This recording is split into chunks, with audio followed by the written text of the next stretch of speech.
working. Can I get an audio check? Have the stream open in another thing. I don't know the audio qualities. Okay.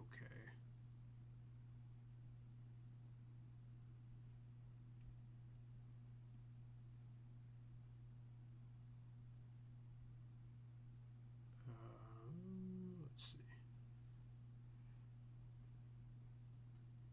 You hear sound. Is it okay sound?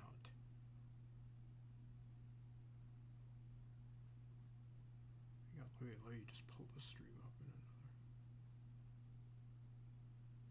1 second.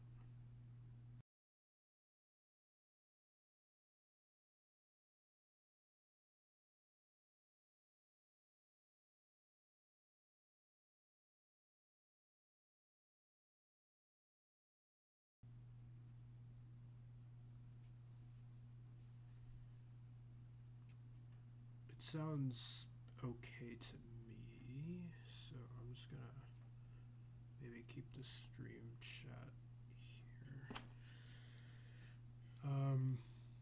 Basically, I have an exam on this stuff in a short while. I'm not sure when I'm actually gonna take it, but I have like a notebook full of notes. I'm just gonna basically take notes on my notes. Just like highlighting key theorems and stuff like that.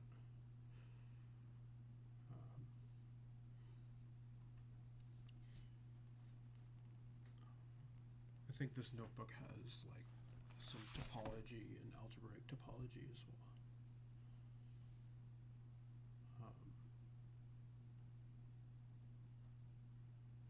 But I'm just going to try to get a list of all the main theorems.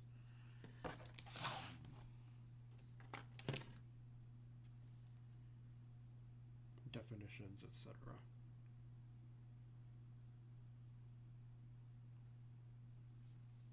Let me just send the link out to a couple more places, and I'll just get started. This might not actually be the most engaging thing, but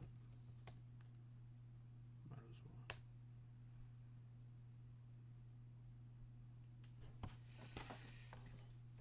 Can I just get the notebook in full shot? Yeah, this is notes.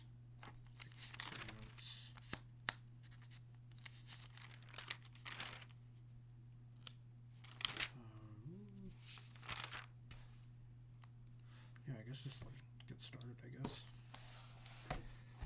I'm going to be using this yellow notebook here just for like summary.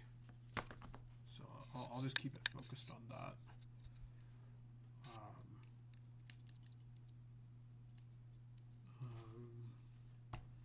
And I guess the main idea is I want to like have a good like a cheat sheet of, because I have like all of this stuff. Let's not do that. But I have like all of these pages of notes. I want maybe something that can fit on maybe 3 or 4 pages. So I'll just go draft that.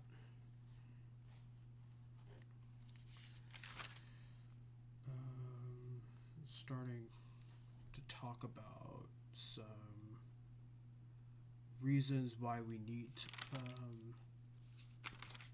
see, some discussion of set theory, Russell's paradox, etc. By the way, feel free to just like chat in chat. This class followed some stuff in Moncrief's. I can get maybe so like the professor basically just used Moncrief's, and then I just made my own notes. So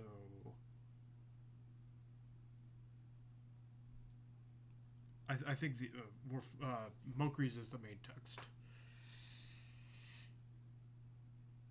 Yeah, Moncrief's is a really good text. Let's see here.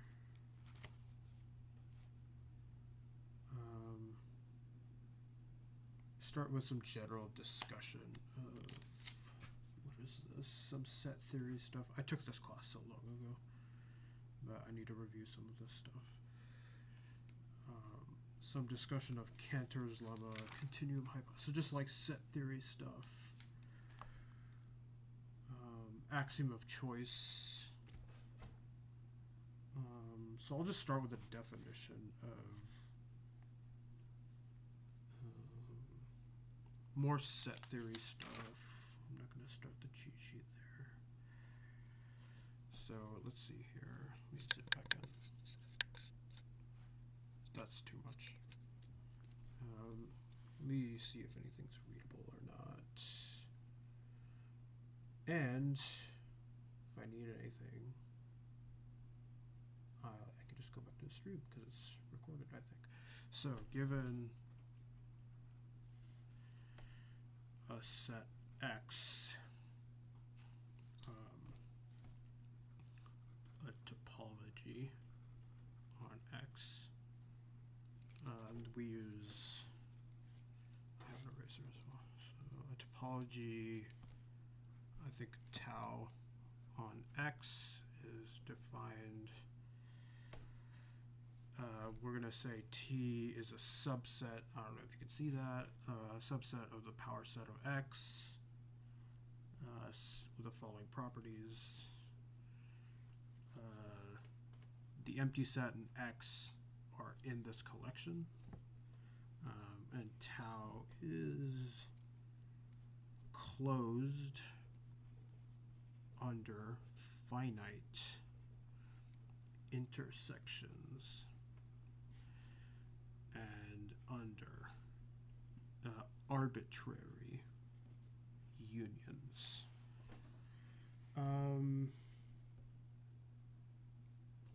We have several examples.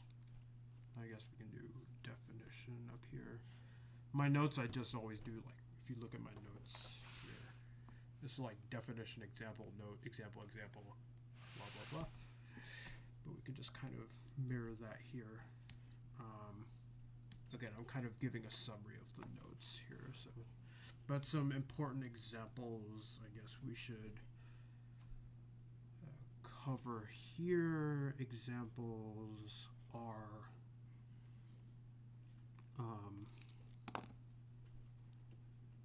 the standard topology on R,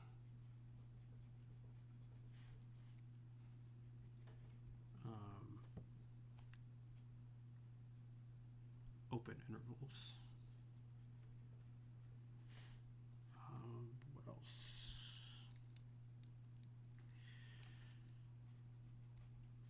For any set X, we also have two topologies on kind of opposite ends. So we said up here that tau is a subset of the power set X. So we kind of have 2 degrees. This is kind of like where the words coarse and fine for topologies come in. But basically for any set X, we have basically the smallest possible topology. The trivial set X is a topology, is trivial topology. And then we have the discrete topology is basically the biggest one.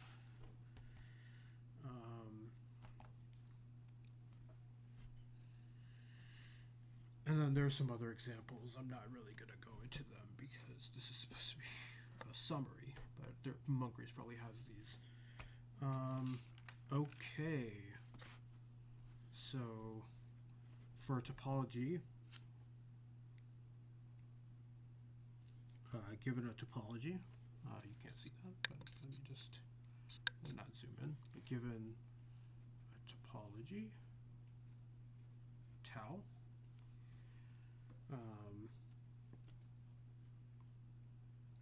we can define a basis on it. So let's define that. This is standard topology, the open sets of R. Let's see.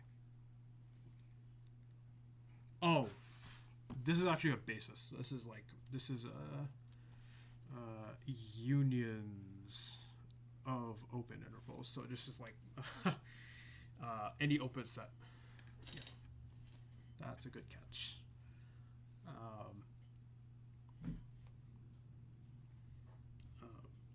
so basically, like any union of open intervals is going to be a. Yeah, my notes here says that basically any element of a topology is called an open set, and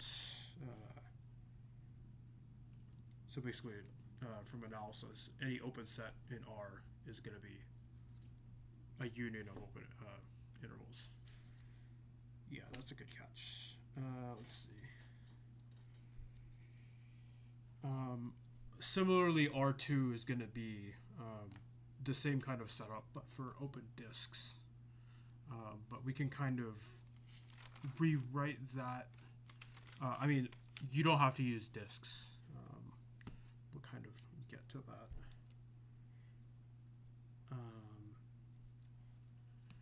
Let's see here. So given a topology T, collection B, script B is a basis if these two axioms hold. So I think I've defined interior points somewhere. This course did like a little bit of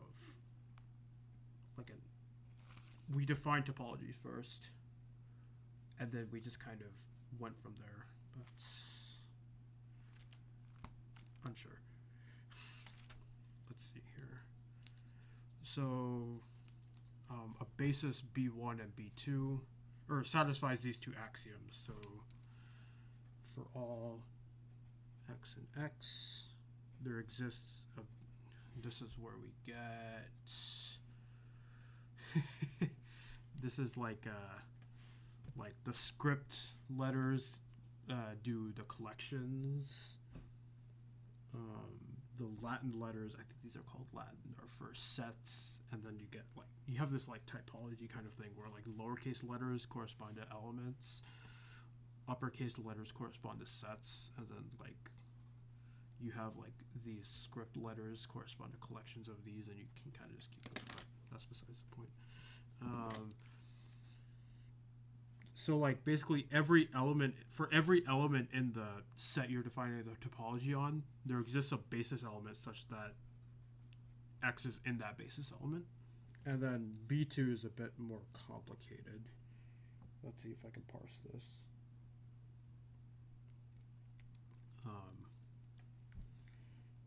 Wow, it's been a while. Oh, I remember this. Okay. So basically for all, so take any two basis elements. If you have X in both B1 and B2, I have it written down in set theoretic notation. It's probably easier with a... Yeah, it's probably easier with a picture. Yeah. So if X is in both B1 and B2, then there exists a B3 such that exists a B3 in your basis. That's going off the screen, so we can just kind of do that. There exists a B3 in your basis such that X is in B. So like we can imagine example.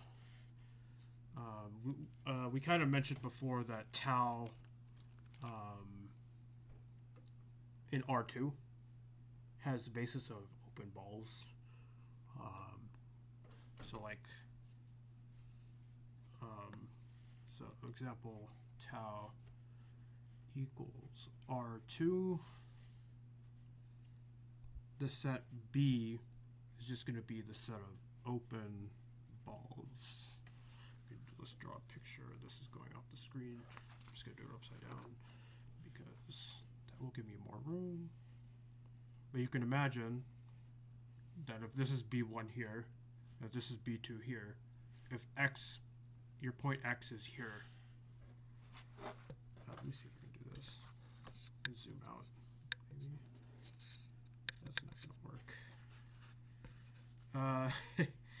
But imagine this is B1. So X is in B1 here. X is also in B2 here. There exists a B3 in your basis of open balls, such that X is contained in that.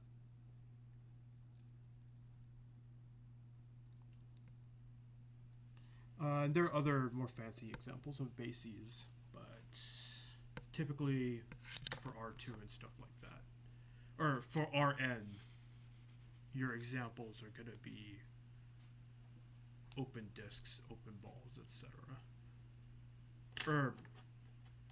Yeah.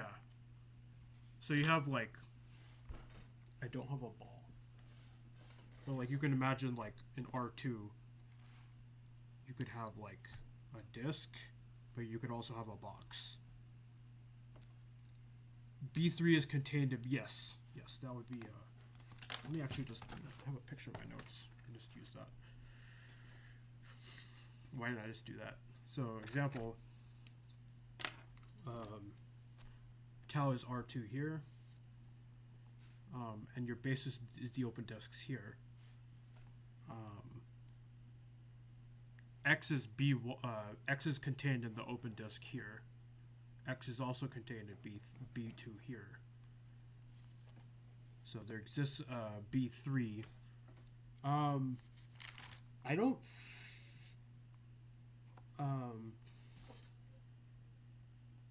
I'd refer to Moncrief's, but I think that's true. B3 is contained in B1 intersect B2.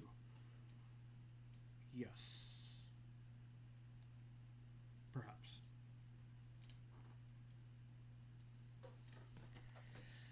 Okay.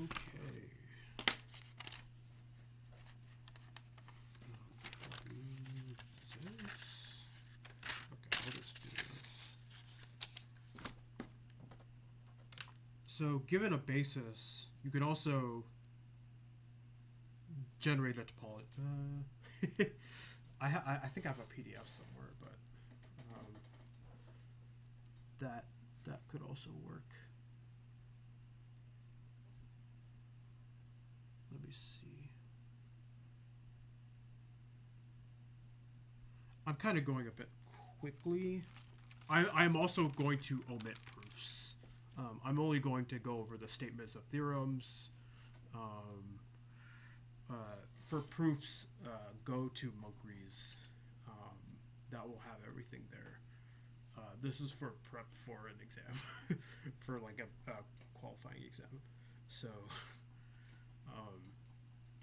kind of trying to compact everything as much as possible. I think I have all the proofs in here somewhere, but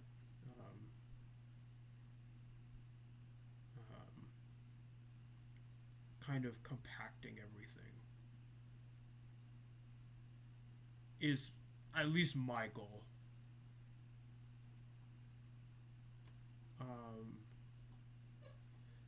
Oh yeah, so someone mentioned something about metric spaces. So you could define. So I think later we do get into metric spaces. We treated those separately. However, you could define topologies like. You can define a topology generated. I think that's our next definition. By the balls of generated by a metric, if I recall correctly. It's been so long since I've done any of this, but that sounds right.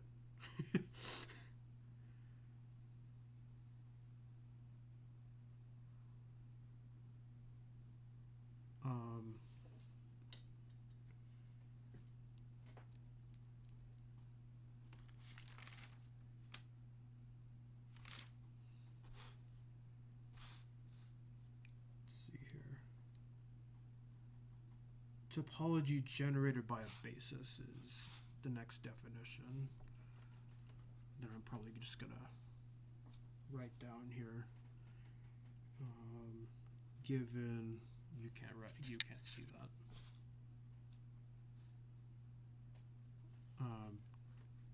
Given B subset P of X.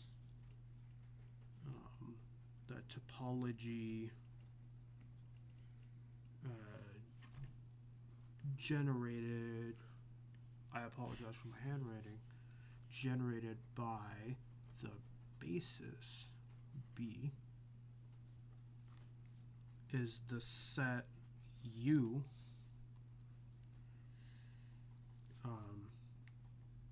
is the set of subsets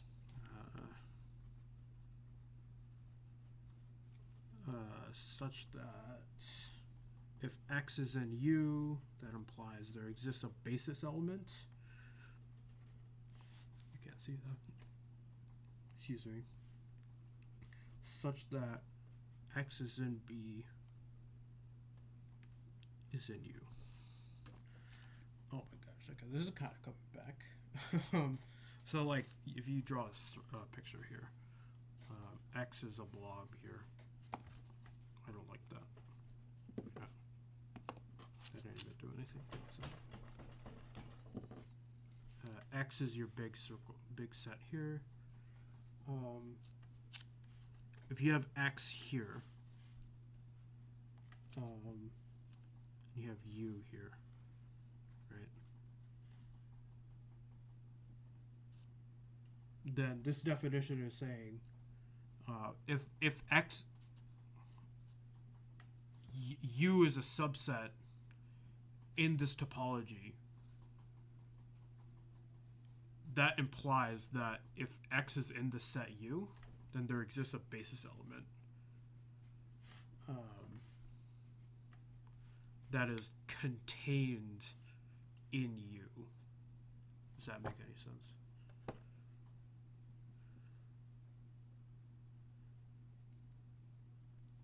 I hope so. I think so.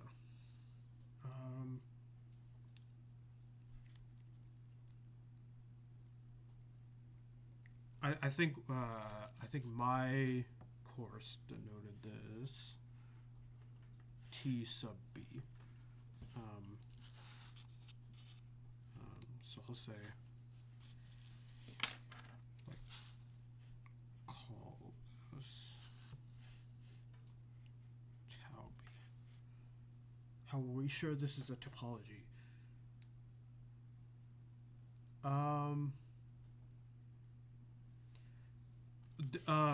We are sure this is a topology by the next 1.5 pages of my notes from the class. You can. Should I do that? It's good practice. I'll do that. So let's see.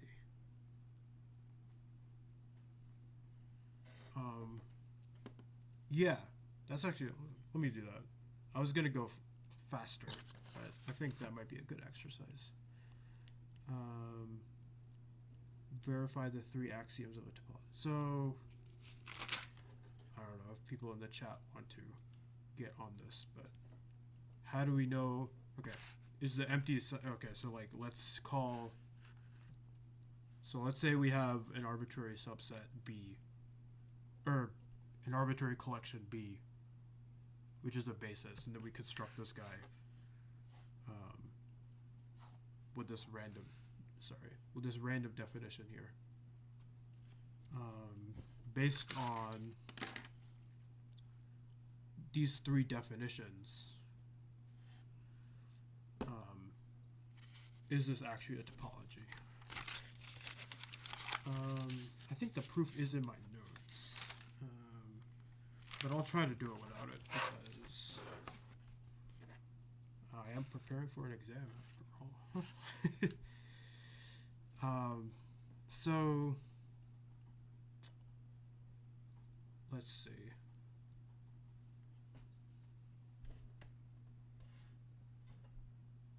I think first of all, we probably want to assume B is non-empty. Like this guy here, I might get different colors here. We probably want to assume this guy B here is non-empty. Or if it is empty, then that might be a different case. Collection of subsets U.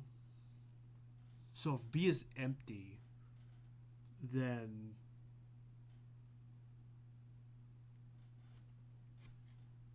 this thing can never hold.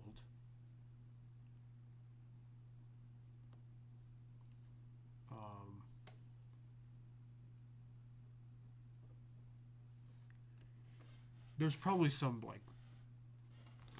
Let me check my notes, but I think there is something that you have to be careful. Like I probably missed something with like a basis cannot be empty.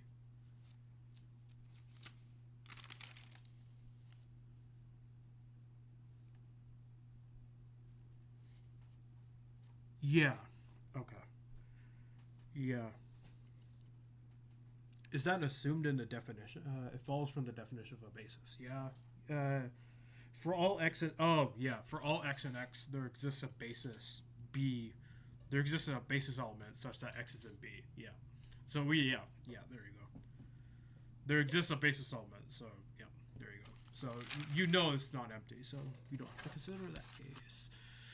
So now so we have U here. Let's try to substitute in the empty set here. Because the empty set. No, I like the fact that I want to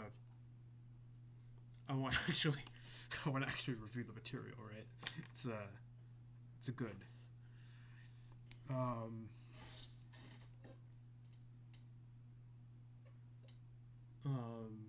It's good. I'm just gonna maybe quickly sketch the proof, and then, or I'll spend some time thinking about it and then move on. Let's see here. If X is the empty set, this guy doesn't hold, so we don't need to do that. For if U is X, like big X. Does there exist a basis element such that X, so yeah, just take B equals X. Right.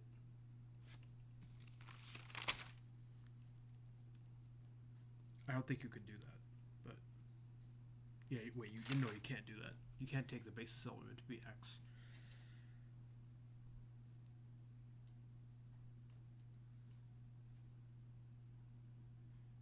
No, wait, but X is a union of.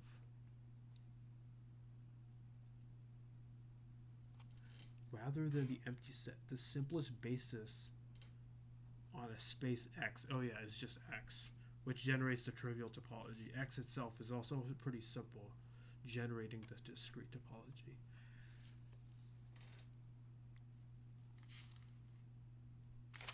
Actually, you know what? I don't even think this is in my notes. This isn't in my notes. The fact that this is actually a topology. So I think this is worth going through. So I'm actually going to do this out. And actually, I'm going to switch to, because this is like more exercise, so I'm going to switch paper. That's going to be more convenient. So claim.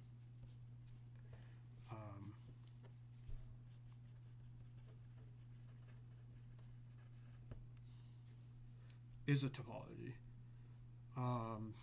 We need to show two things.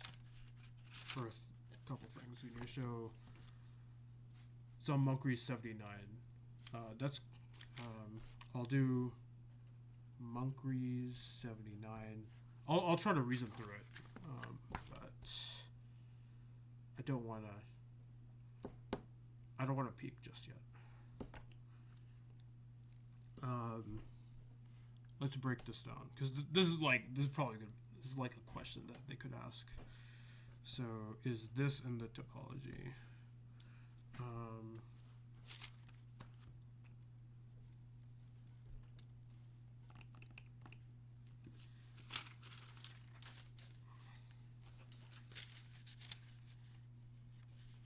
So based on this definition,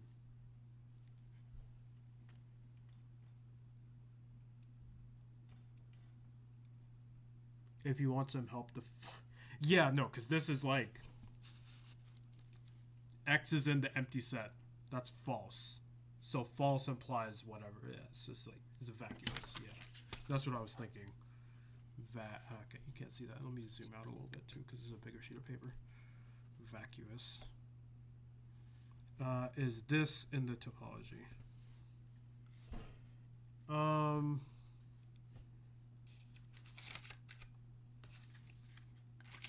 We can assume that X is a union of basis elements, yeah. So like,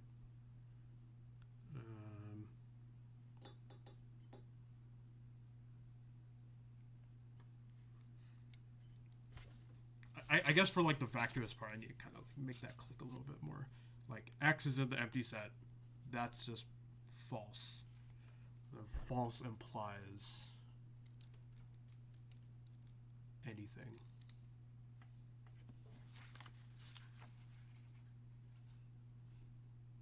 Yeah, okay, that works, I think. Is X in the actual topology?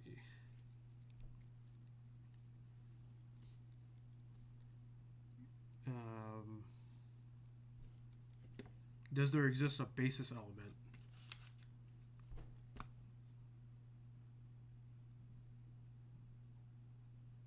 So we need to show that for arbitrary X in X, there exists a basis element such that X is contained in the basis element is a subset of X. But like the basis itself is enclosed under unions. Let's see. I used to be able to do this. I took this class maybe like 2 years ago, and I'm reviewing it first because, well, it's been the longest. Let's see. What's true about a basis? X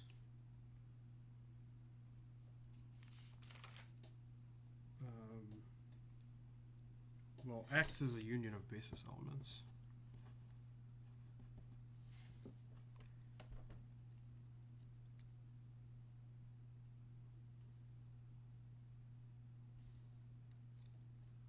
The thing is, I don't know if there's like a countable union or something. Oh, I mean, if X is a union of basis elements, then you just pick the corresponding basis element that this X is in. I think that works.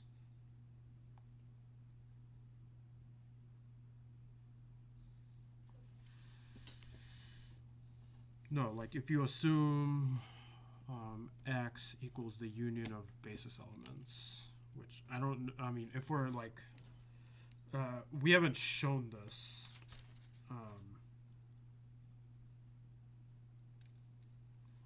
This is actually the next thing.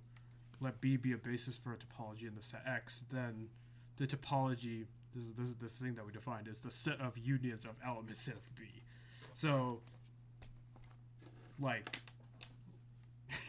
if we don't have that, but if we do have that, then assuming that this is like the arbitrary union of some blah, right? Then for any X in X, there exists a basis element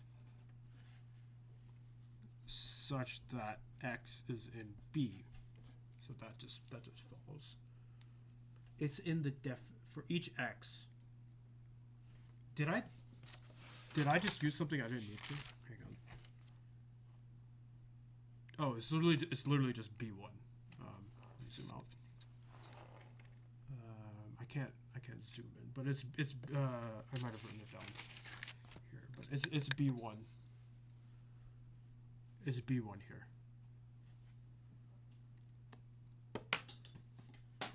For all X, It's the B one that I labeled, right?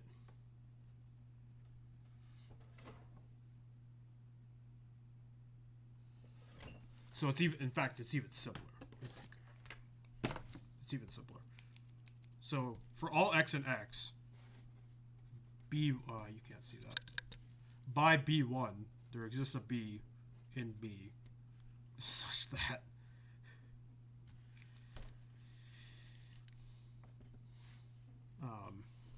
x, B, and x. This is literally just a B1 here.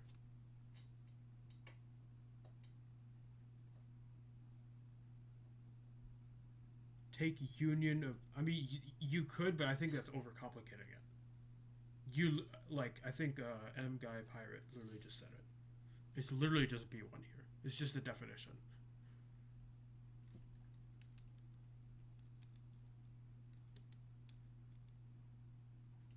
Like, from the definition of a basis, you get that every element in X, there exists a basis element such that X is in that basis element. So that immediately gives you, for every X in X, there exists a basis element. So I was overcomplicating it from the fact that I've seen the rest of this course, I guess.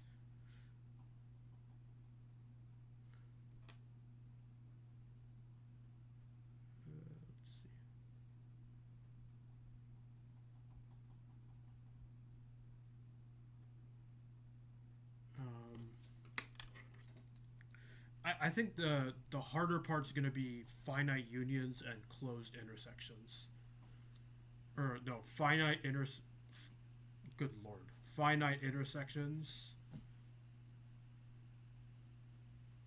and arbitrary unions.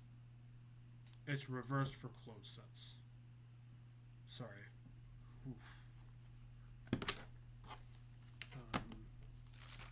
But if we look at the notes here,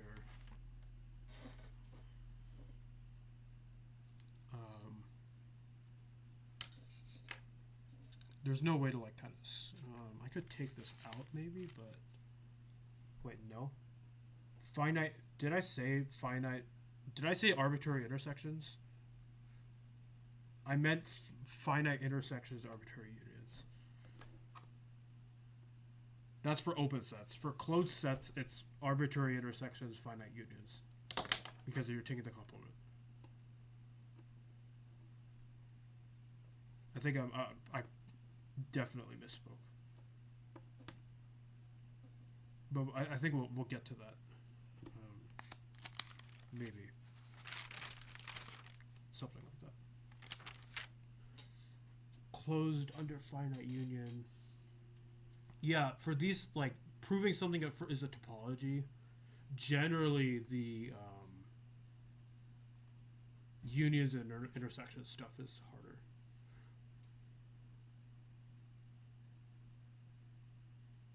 Oops. Retracted a message. Wait, what happened? I mean, I'm probably gonna move on and keep this as like an exercise. But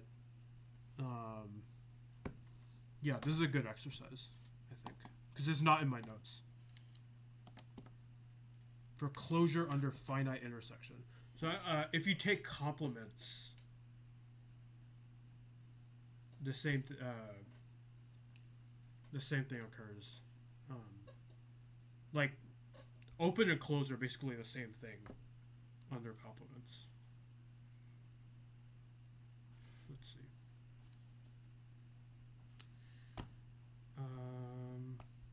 As a hint, for both you need to start with an arbitrary element of a set.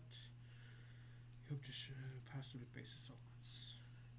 I think I did the proof a while ago, but I might be asked to give it again.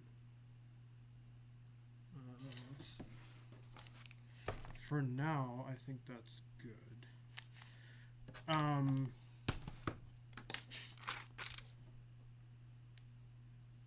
Yeah, again, on the yellow notebook, I'm only giving claims and proof, or without proofs. White paper is like all the working out.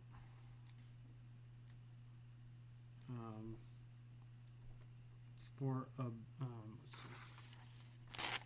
I guess this is going like that, so that's good. And then let's zoom back in. So that's too much.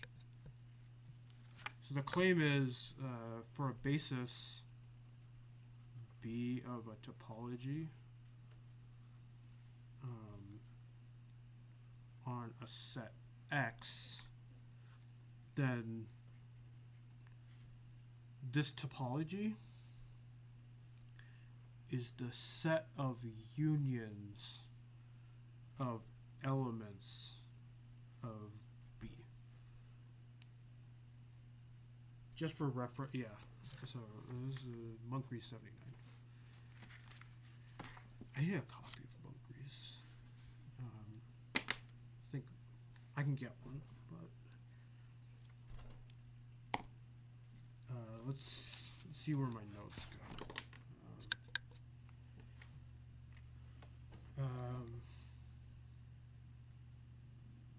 Oh, basically, the next couple pages are just proving this claim. So,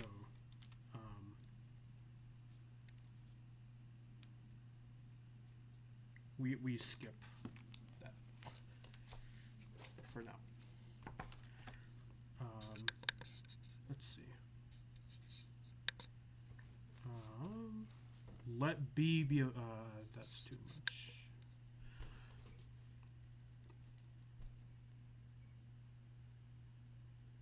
This is some stuff about like coarser and finer. I don't get the words coarser and finer at all, so I just use the subset symbol because that's actually means something to me. But if coarse and fine work for you, then by all means. So if we have two different topologies with two different bases, we have basically a condition for this in terms of the bases. So I'm actually going to write that down.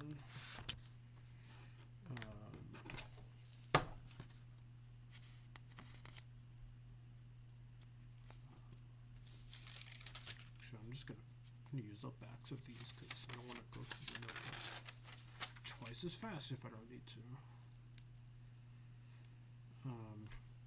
So the claim is, and let's go back to super, that's too much. Claim is that for B basis of T, that's a horrible B, and B of course the set of unions of basis elements is morally the definition. Yeah, oh yeah, they're basically the same thing.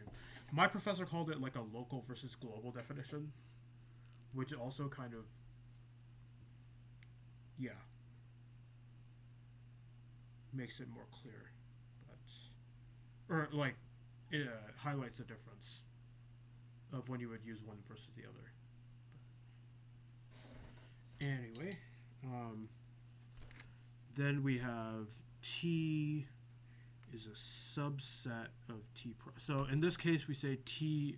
This is, or no, we say this is finer than that, and this is coarser than that. I always get it mixed up because I think this is like I always think this is finer than that because like this is like smaller. Words are just social constructs. Anyway, this is if and only if. I'm gonna write it out in the set theoretic way, and just try to explain it as I go. For all x in a basis element B of the first basis B. Oh, so okay. So for all x in a basis element for the first guy, there exists a a basis element in the second basis here, such that X is in this basis element here, and this guy is a subset of B. The proof of this doesn't seem too bad. It's like half a page in my notes, but I'll leave that. That could be a good exercise as well.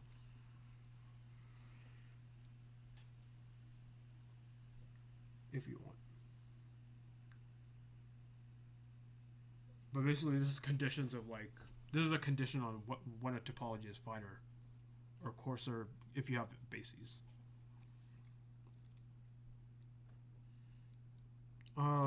This is nice, but typically it's unintuitive. Yeah, I never like the words coarse and fine. Yeah, for sure. In regards to the words coarse and fine. So if you have this guy is, I'm just gonna say subset. I mean, either coarse or fine, whichever is correct. If you have this is this, and you also have the other way, then you have that the two topologies are equivalent, I think. But typically you want to show that the two topologies are the same. For example, if you have my notes here show, for example, if you have R2, you have the one basis is just open disks, so you have circles, and another basis is just open rectangles. So we have this idea of what's called a subbasis. I actually do not remember this at all, so I'm going to have to relearn this. Let's see here. This might not be that important, to be honest.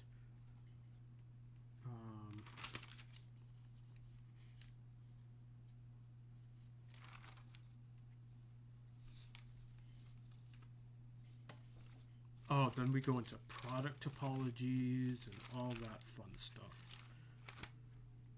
This is maybe a 2-minute side tangent, but I also did a reading thing on algebraic topology, and there's some stuff here about let's see here, maybe there might be some information. I don't really care.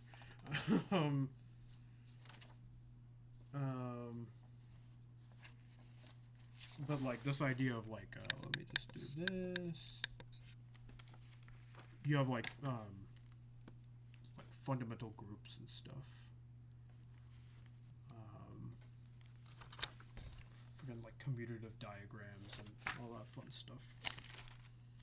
I'll be honest, I barely understood any of this, but they're pretty pictures, or you can't see that, but let me just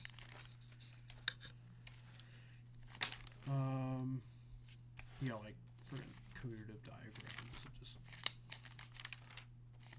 pictures and Klein bottles and all that good stuff, but that's deep in the sauce. What is this? This is some cohomology stuff. I literally have no idea what this is anymore. Some random shapes. I literally do not know what this is anymore. That's fun. Anyway.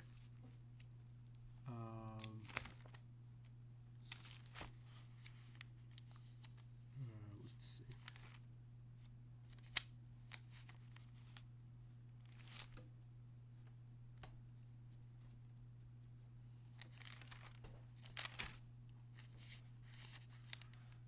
We keep going. Okay. We have this idea of a subbasis. I only use it for like half a page. So I'm gonna like I'm gonna ignore it for right now because it doesn't seem that important. But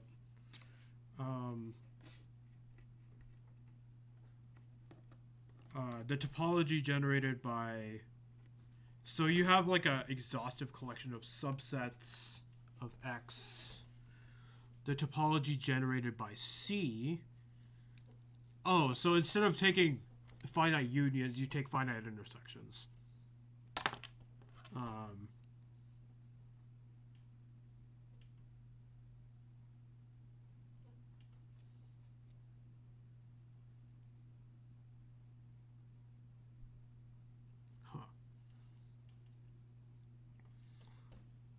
The set of finite intersections, and then you can get a basis of this topology. And then there's an example here of a subbasis. Important when defining the product topology for infinite products. Oh god, did I do that? I might have actually done that. Okay, we'll define it. Okay, we'll define it. Can't be lazy these days. Okay.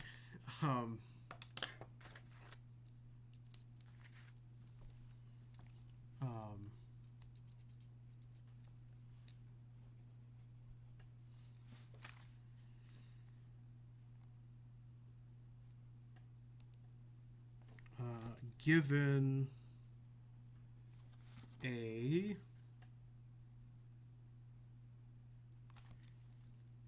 exhaustive, you can't see that.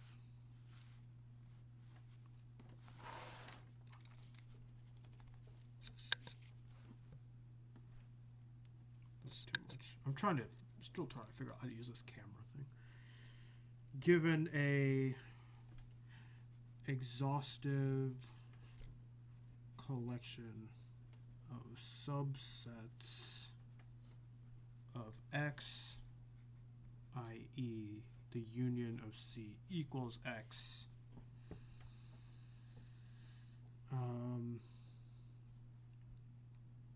the topology generated by C is the unions of finite intersections of elements of C. Here, C is a subbasis. Okay. Very cool.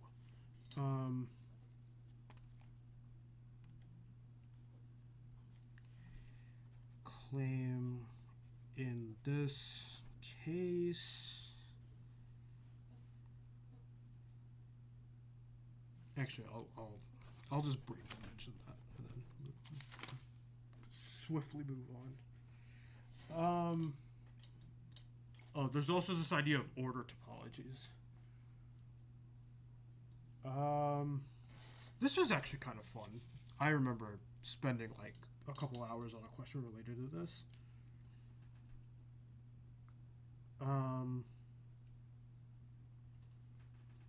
And we're like almost a fifth of the way through, so that's good. The most elegant way of defining the product topology, yeah, inverse projections of, yeah, I remember something like this, yeah, projections and all that good stuff.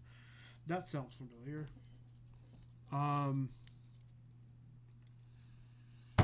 It won't go on the yellow paper, but I'll just go right here. Oh, there's this random thing about like finite topologies. How many topologies are on a 3-element set? There's 29. Yeah, that's 29, not 829. There's probably an OEIS sequence about like how many topologies are on like a 20-point set or 20-element set. I don't really know the number off the top of my head, but you can look that up on the OEIS online encyclopedia of integer sequences. It's probably some explosively huge number. Anyway, we continue. I can zoom in. Can I zoom in? That's a good question. I'm trying to align this. Okay.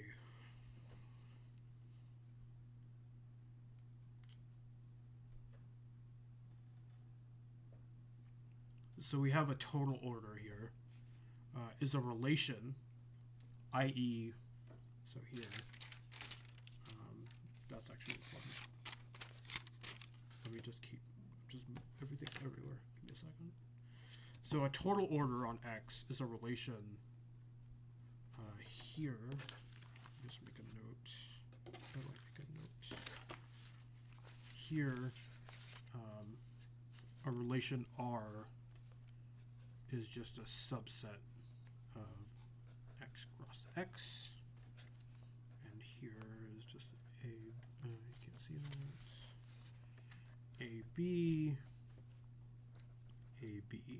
in X, and then we say if AB is in R, that we denote that A less than equal to B. So that's like the theoretic definition of a relation. But a total order on X is a relation such that you can order all elements, essentially. So B is less than A or A is less than B. You can think of subsets where that is not the case.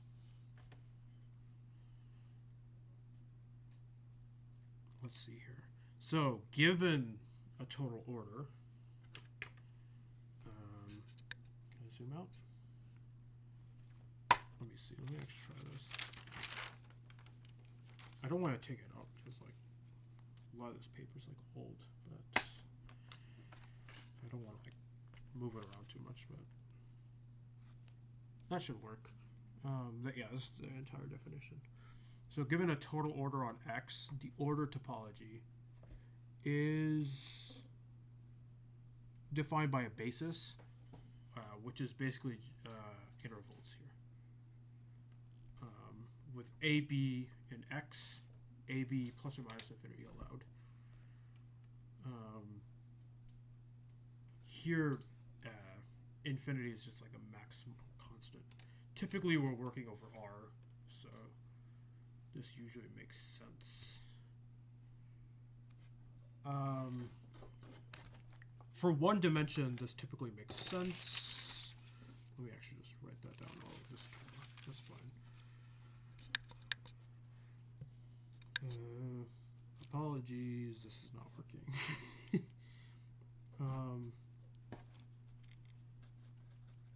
So, order topology on X given total order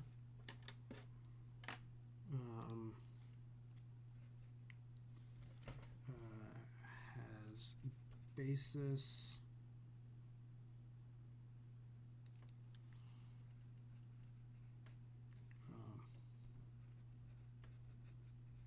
okay, I was getting to a point, and this is my point. So in R, what does this interval look like? Or what does this topology look like? Sorry. This topology just looks like,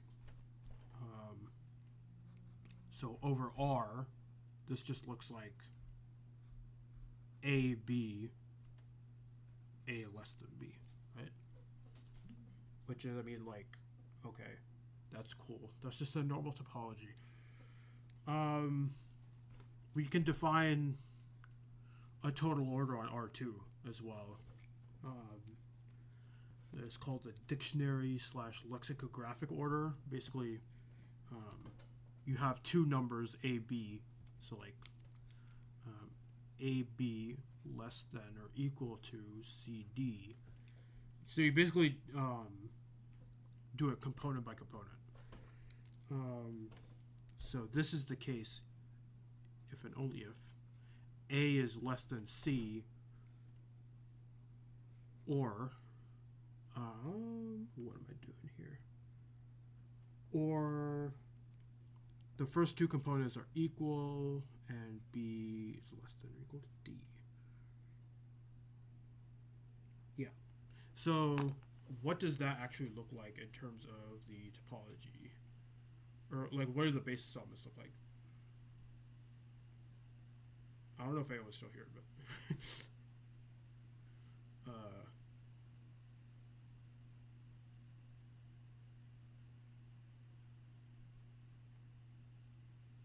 people were here.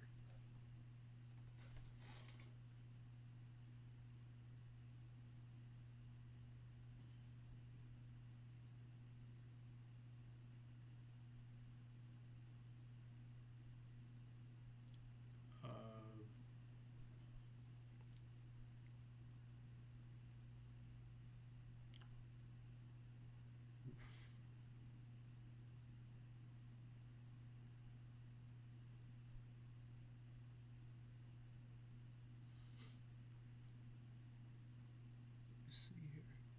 Should give me 1 second.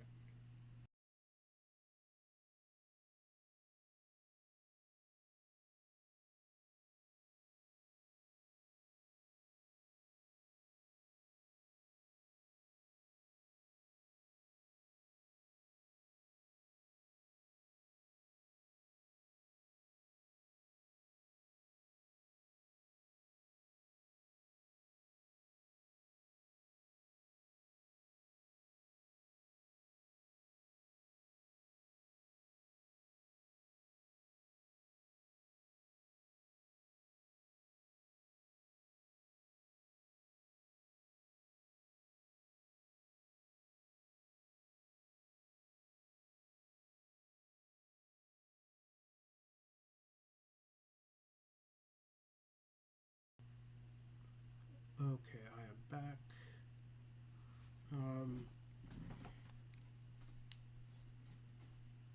It turns out that these basis elements look like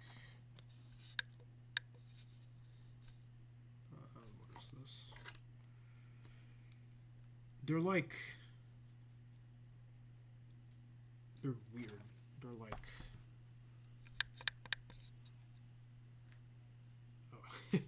sorry, I had to step out for a bit, but they look like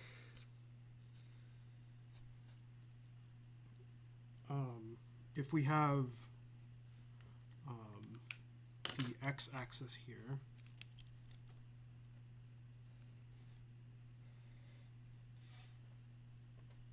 the y-axis here, so we have A,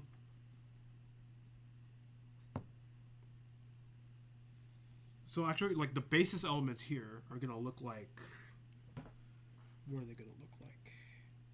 So like in R2, we have AB, where AB is less in X. So the basis elements are actually going to, I should actually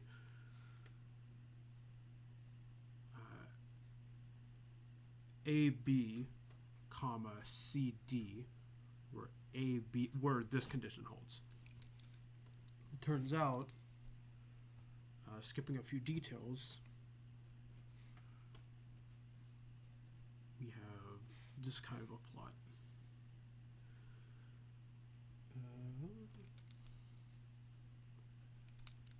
This is a B, this is a D, and we have basically we start with an open dot here.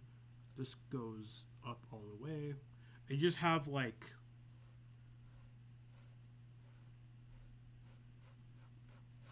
lines like this. It's a very strange kind of interval thing. So this is an example we use a lot in our class, but we just call this tau dict.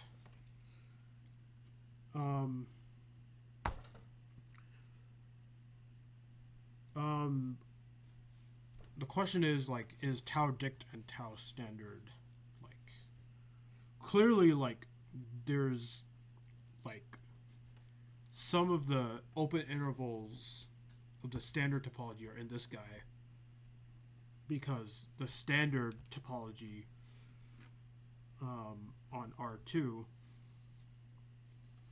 is going to be open intervals. So you just take like one line. Or wait, no, I have it mixed up. It's clear that this is the case because all of these are open sets. The question is, I think I have this correct. Is that the case?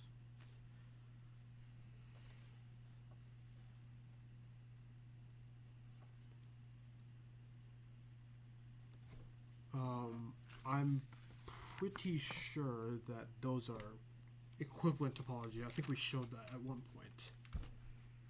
But that's going to take more work than what we have right now. So I'll use this for scrap. And then let's continue.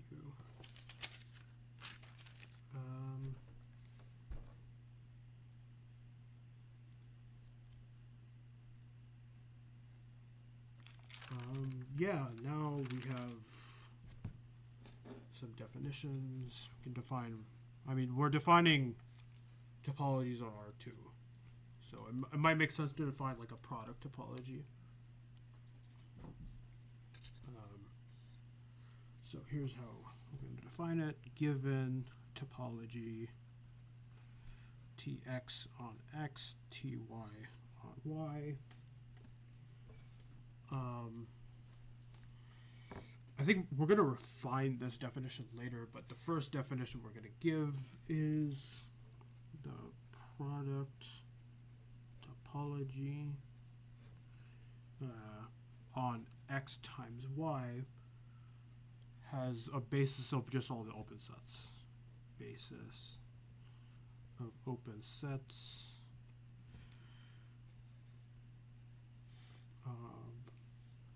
U cross V, where U is in the first topology. That's a Y. To show this is actually a basis is not that hard. It's just some set theory type stuff. I shouldn't say it's not that hard. It takes a little bit of work.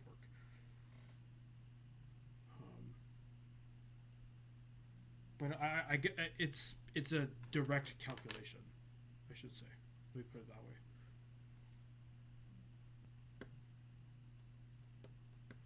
You basically use the fact that they're you verified the two basis axioms, and you use the fact that U is open in the first topology and V is open in the second topology.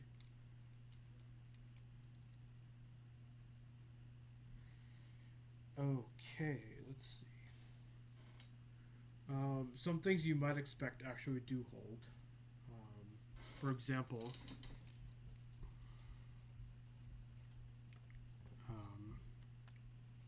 if for the first topology, if B is a topology on X, or not a topology, let's see, is a basis for Tx, and C is a basis for Ty, then we can define a basis for the product topology. Let's call that script D. That's just going to be B times C for B in the first basis, C in the second basis.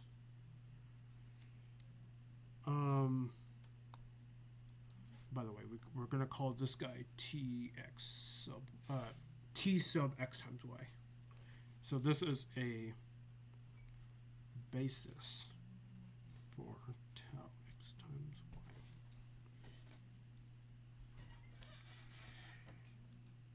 Y. To show this is a basis is again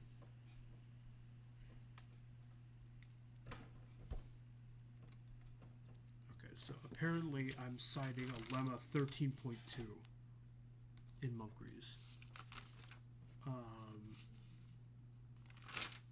which I don't have a copy of Moncrief in front of me. Apparently, lemma 13.2 is very important when it comes to bases. 13.2 and 13.3. Let me get that up, actually. Moncrief's topology. There has to be some.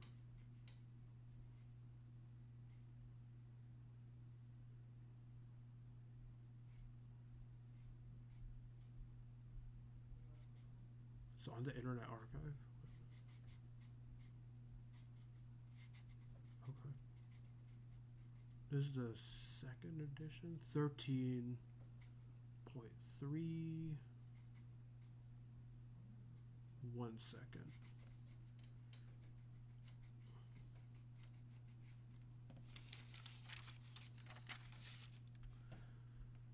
Let's see. 13.3. Actually, I might be able to just switch over. Give me 1 second.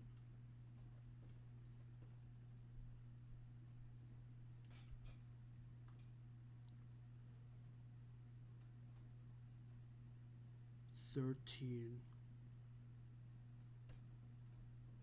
Oh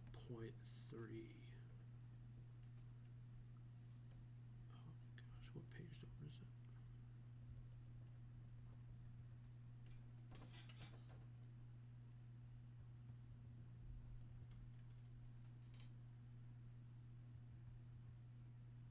Apologies for the dead air, but we are checking Moncrief for a certain lemma.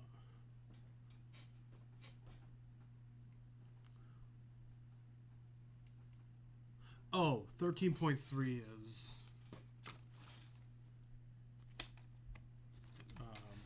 let me switch back here.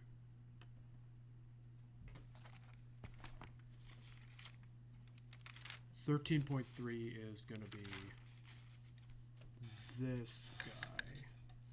This is 13.3. So to put some lemma numbers. So basically one topology is finer, of course, than another. So that's 13.3. And then 13.4. I don't know why to start numbering lemmas when I haven't done that before in the notes.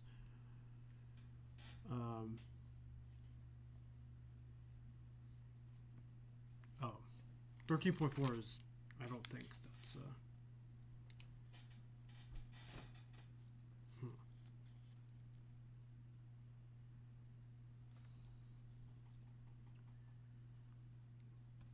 I think I literally just showed it again. Okay, in my notes. That's cool. I just repeated myself again. Okay, whatever. That's fine.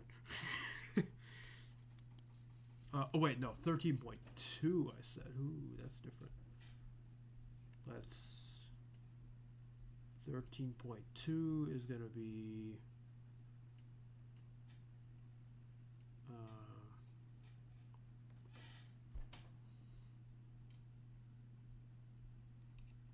Oh, a condition for the basis.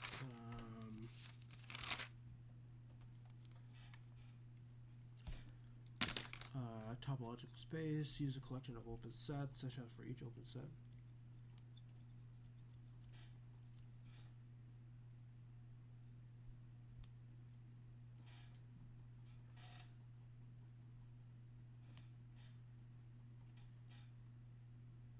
I think 13.2 is going to be like some definition of the topology generated by the basis.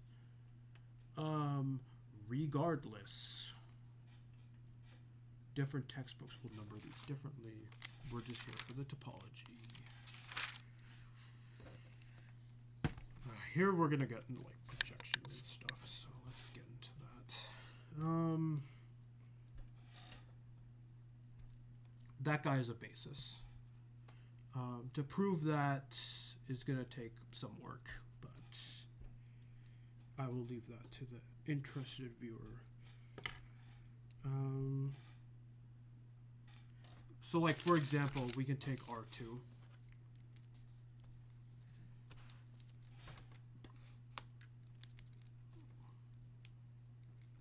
So if you have an open set, like imagine this is R, that's going to be an open set in R. Take another copy of R, that's going to be an open set in R. Then the basis element in the product topology is going to be, that's not that good, but like you could probably see that. I missed the line completely, but if I didn't do that, it's going to be an open box. So I mean, what we wanted, essentially. Let's keep going. Here are the okay. So we only have two. We only have two topologies going on that we're taking the product of. So we can define projections.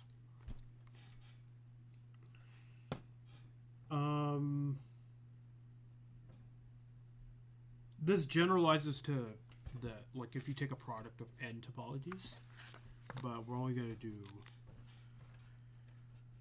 I apologize, I ramble a lot, so feel free to tell me to shut up as well.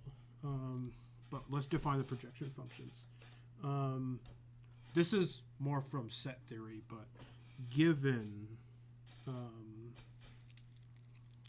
like I guess a Cartesian product x times y, so I guess like given sets x, y, we have projection functions. So we have pi 1 is going to be x times y to x, where we take a, b, we map that to a. So it's going to map the whole space down to just the first component. Pi 2.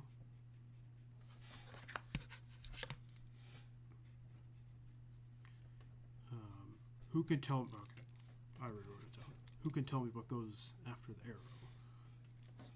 After, I can't get the whole thing off, but who can tell me what goes there?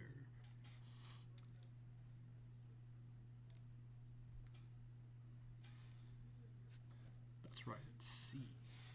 It's not C. It's B. Okay. These are useful because they play nicely with other operations. I just have some examples here that I'm just going to do from the notes. So given an open set in the product topology,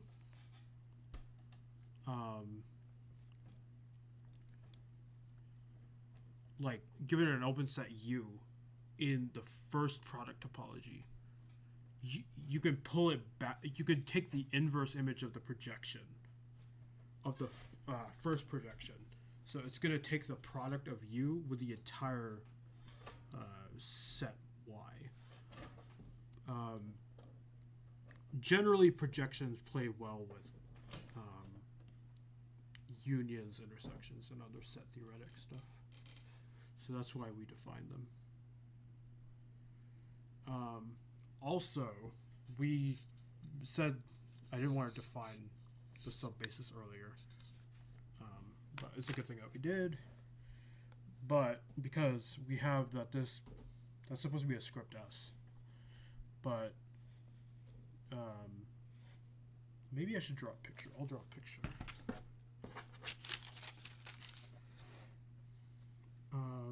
To maybe show why to the I think it's like 2 people watching. Should I draw a picture? Something audience engagement.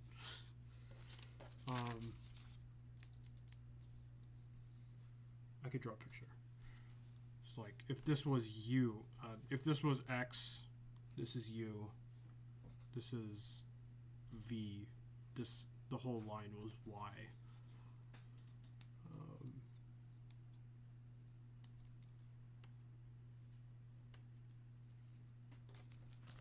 You could show this guy by basically applying pi 1 to both sides, and then arguing element by element.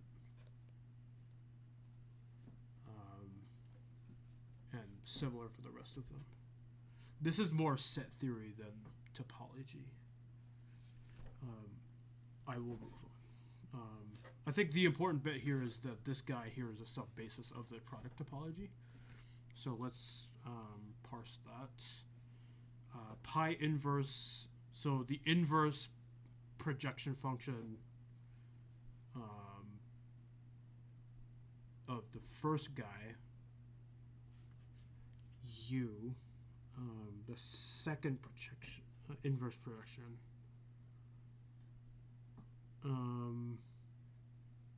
is a sub-basis. Let me actually refer back to Mowgli's because this is not that fresh in my head. I might be able to share it as well through this stream. Order topology, subspace order.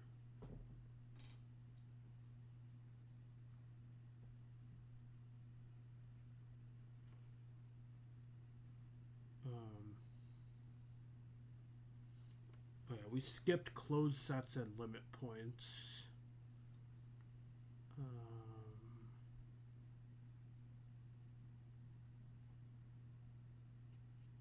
I don't think we skipped it. I think we covered it later, maybe. Let's see.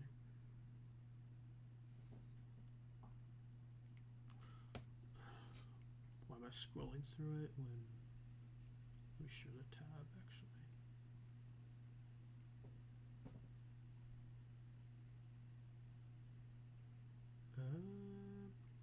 Okay, 86. That's gonna be like 43.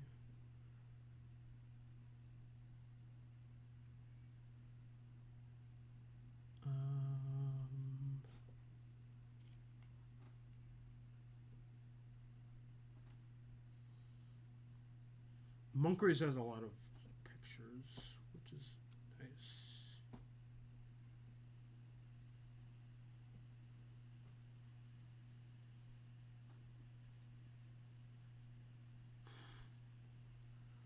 Oh, this, okay. This is, let me actually share this, because if I'm watching this back, then I want to share the relevant part of Moncrief's window capture.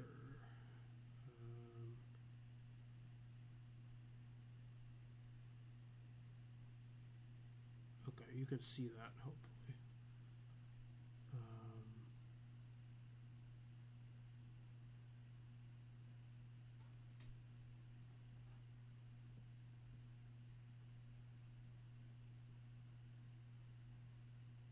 Still buffering maybe, but this guy is a sub-basis. And here's a picture.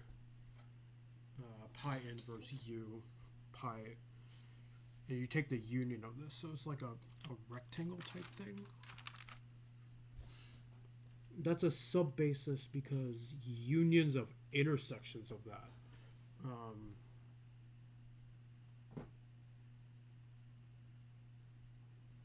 And that's true because of this guy.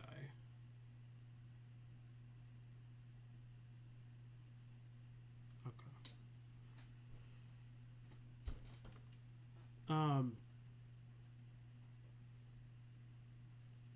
Every element of S belongs to T. That makes sense. There's a finite intersection of elements. Yeah. Yeah, so you use this identity to decompose. Okay. I see. Okay. Makes sense.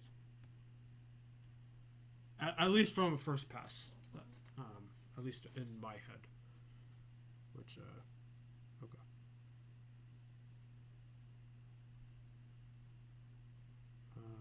Okay, we continue. Projection functions. The same thing happens in n dimensions. That's fine.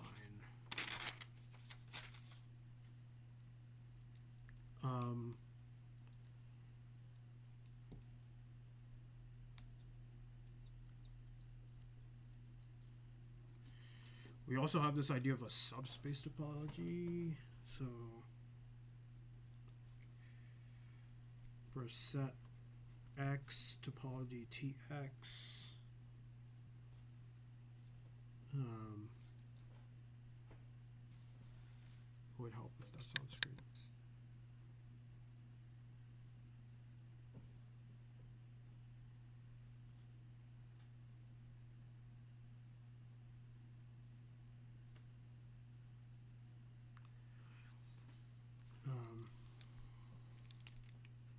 Topology on X for Y a subset of X, subspace topology on Y, so you basically get it from Tx by intersecting down.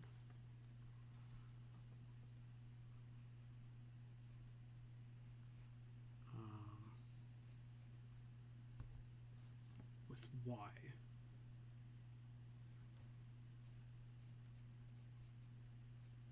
That works. Y with topology is a subspace.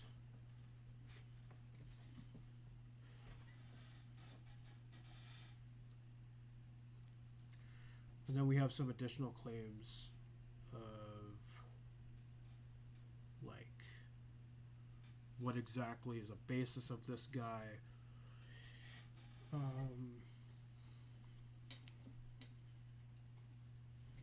Like we have some additional claims as well, which I will briefly note.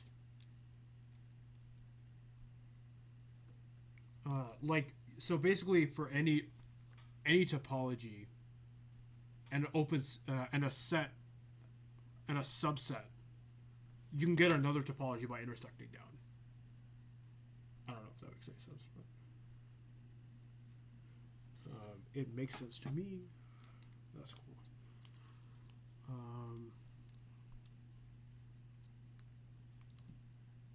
Let's see here.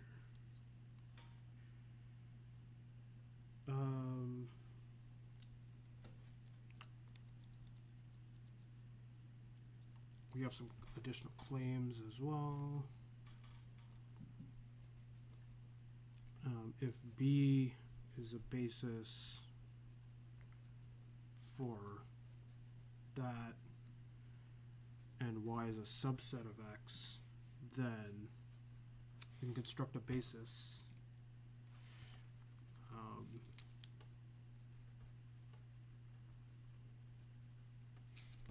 for this guy by intersecting elements of this basis down.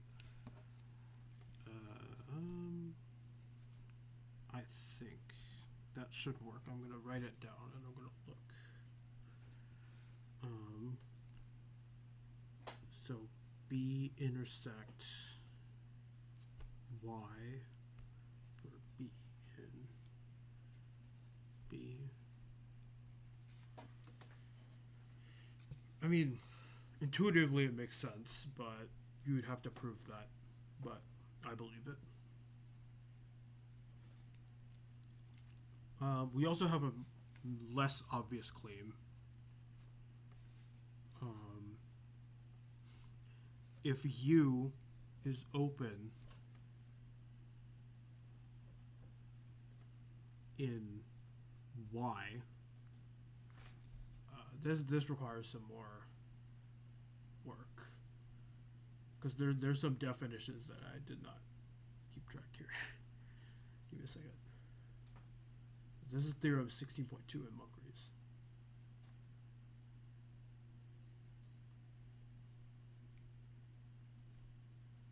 So, because I don't have the appropriate hypotheses, if Y is subspace of X,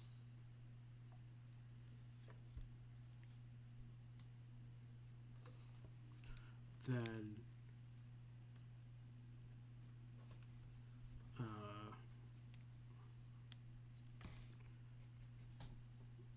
if U is open in Y, Y open in X, we have this kind of containment going on. Then U open in X. This one,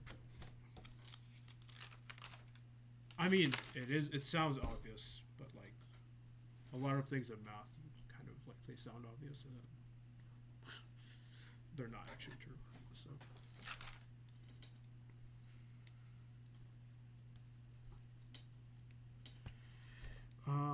there's something about convexity that we did not cover.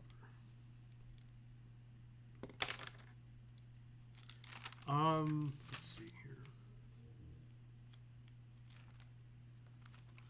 Might go for a bit longer. It's been about 1.5 hours, but might go for maybe like 15 or 20 more minutes.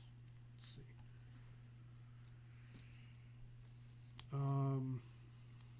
Let's see, how many pages do I have? This is a good bit. So, this is a good amount. Definition. Let's see here. For Tx on set X, topology on a set X, set C, I'm going to relabel it, is closed if it is of the form X minus U for some U in the topology, as we mentioned earlier.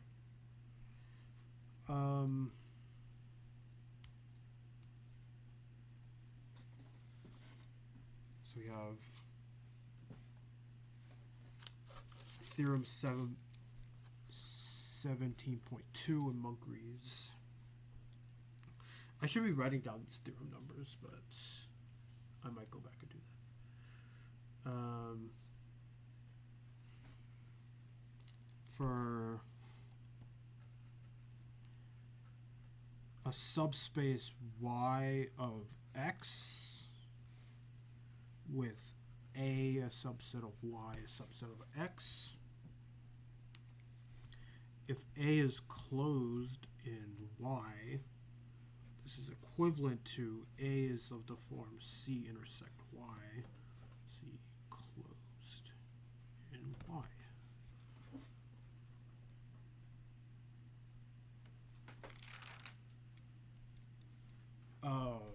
Actually, no, yeah, this might actually be a good place to end. Because we're going to define closure, interior, complements, and then we'll end on a fun problem.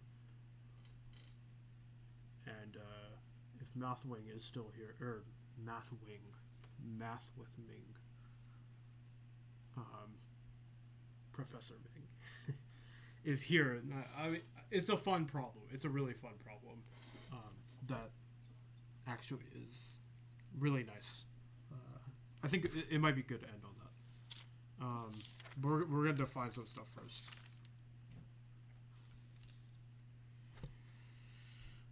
I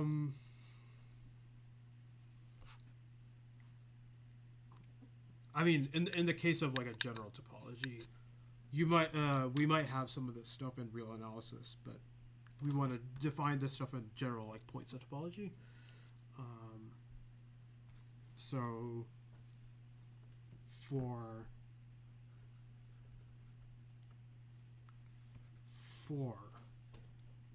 a subset of you can't see that. I apologize. I need to stop doing that.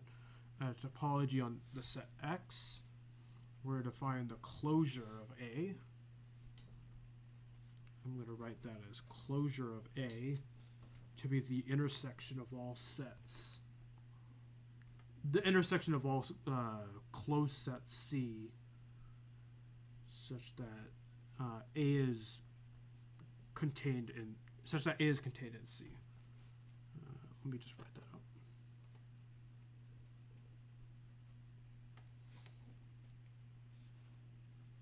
So that actually this is not denoted that is denoted. Okay.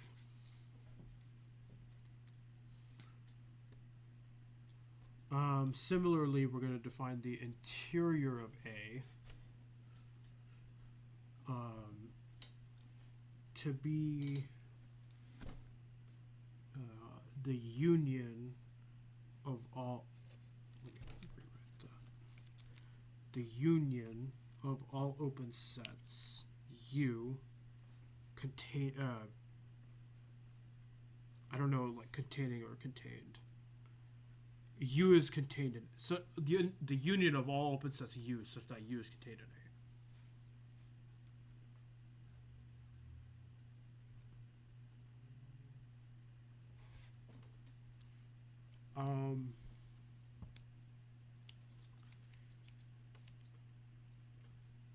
So we can define a few more things.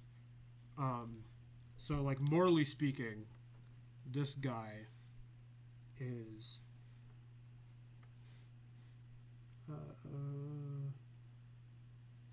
the smallest closed set containing A. No, the closure. And then the interior is the largest open set.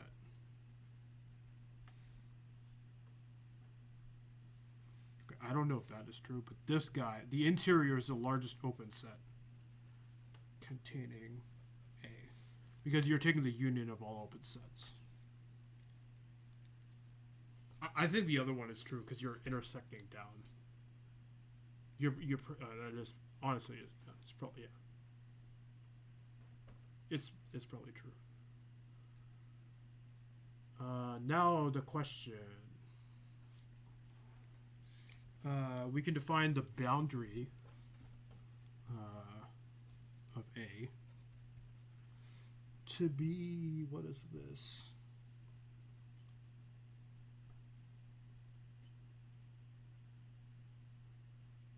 The closure of A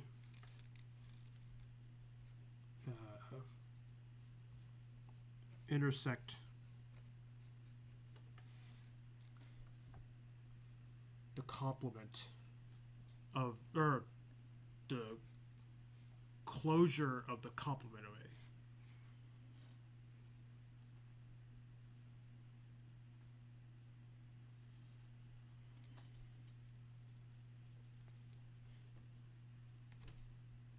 Okay.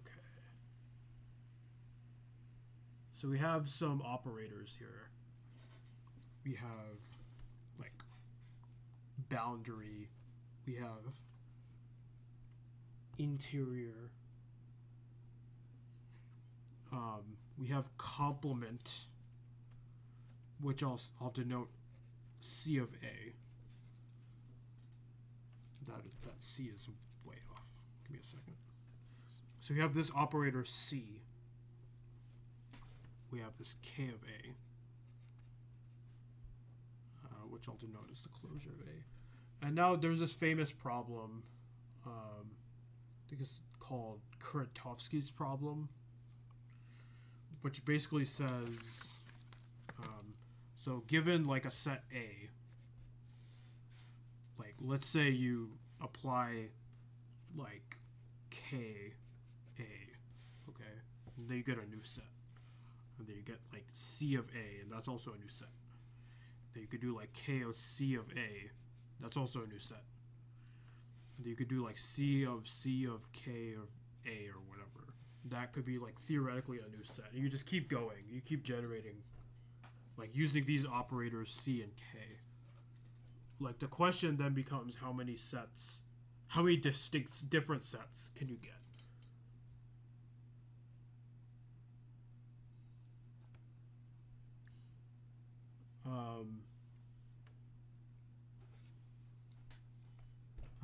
It turns out that this is known as Kuratowski's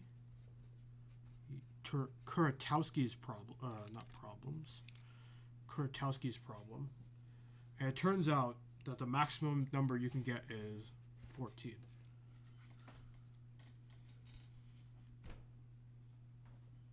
and you can't get any more than 14. Give me a second.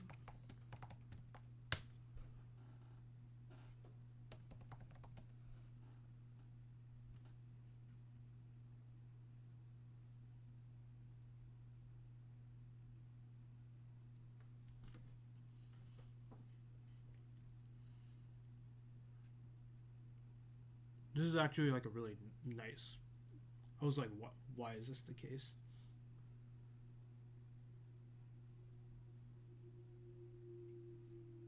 What?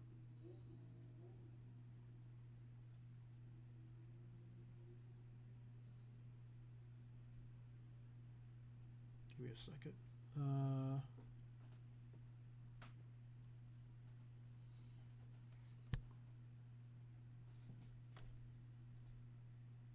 Should I go over the proof of this? I don't know. If give me 1 second. Actually, I have to step away for a second. Give me 1 second.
Okay, I am back.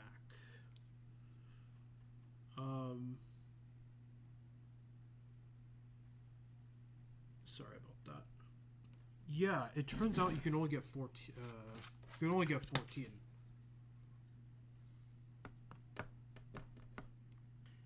I can give a sketch of like how that's proved. I might end it there.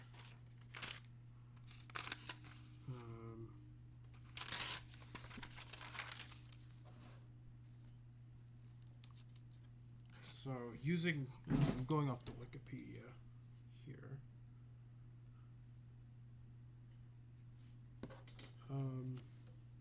I have a bit of it in my notes, but this is kind of hard to navigate, so we can just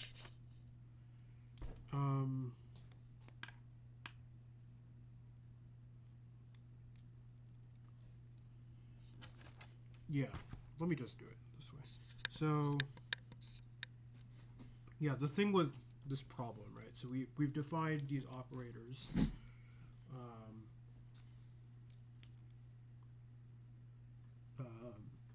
What is it? K of A to be the closure of A, and we've defined C of A to be the complement of A. From these properties, it's pretty apparent that, well, at least from set theory, you know that the complement of a complement is just the original set. So you know that C of A is just A. You can see that's a bit like C of C. That's a bit weird to write. So I'm just going to write C squared equals the identity. Here we have that K of A is the not algebraic closure, but the closure of the set A. When you take the closure of the set, what happens if you take the closure of the closure? Well, like we've said that the closure is basically like the largest or the smallest closed set, which like what from the definition of a closure up here, you're taking an intersection. So if you take the closure again, you're taking like the intersection again. So taking the closure again doesn't really do anything. That's just kind of a sketch. But the main takeaway here is that k of A is just k of A. So I'm going to write that down here as k squared equals k. So I'm you can see I'm kind of writing it algebraically down here.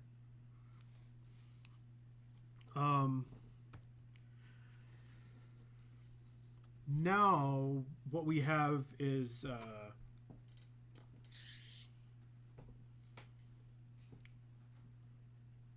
I'll derive some other stuff here. What is CKC of A? I might write this up later, actually. So this guy equals just, what is this? C. So you first take the complement of AC. Let me just do this. Then you take the closure of the complement of A. So this is C.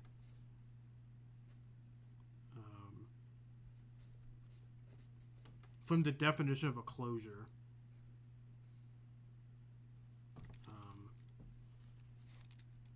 just write it like that. This inside bit is just the intersection of all B, such that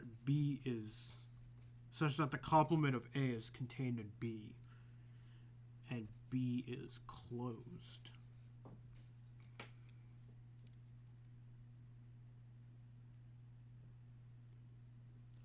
But then we take the complement of all of this. So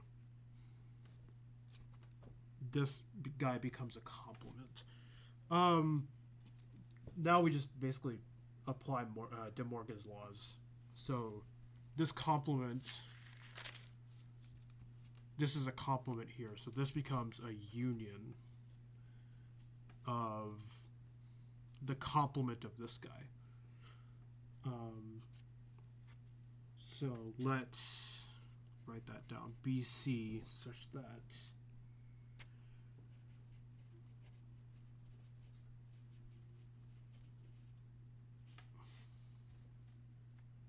okay.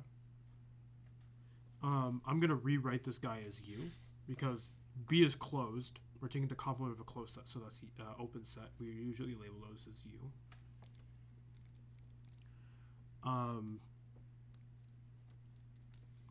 So when you take the complement, it reverses set inclusion.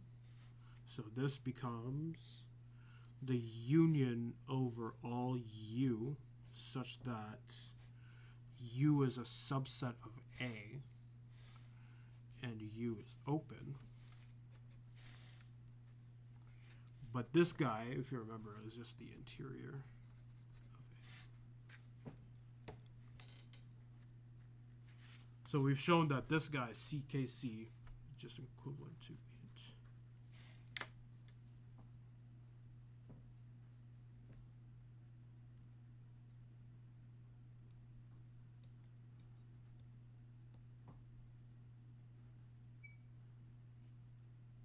Let me try to actually derive some more stuff here because you need a bit more to show.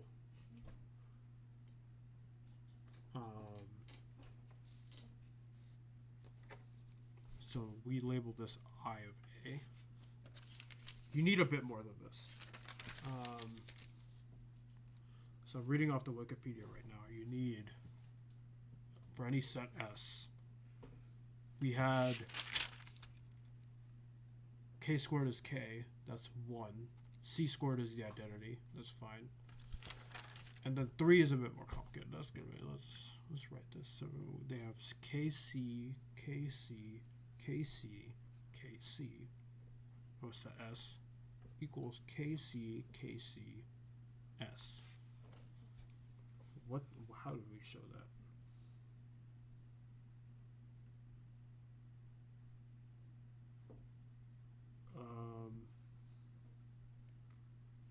Well, we showed here that CKC is into, so we're going to relabel that as I. So this becomes KI of a set S. CKC is CKC, so this is KI, KIS.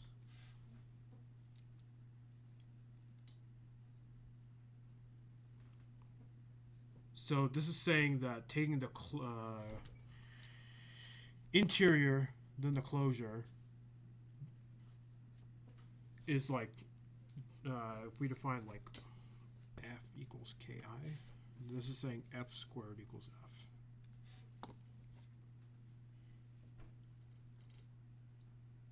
So how do we show this guy? That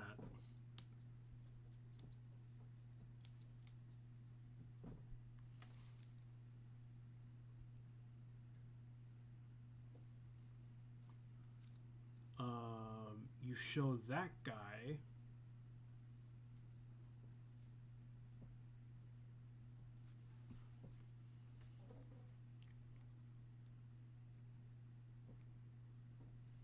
like closure and interior.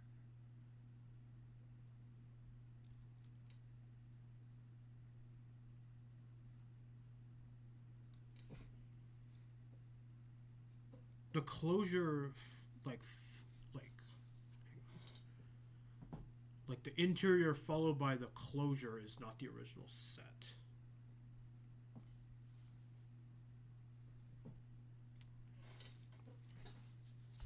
We define F to be the closure of the interior of A. A maps to this. How do we show that?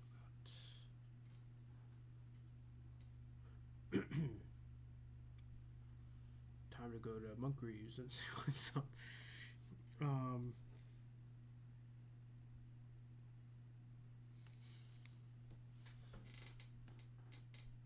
You would probably show this with like limit points or something.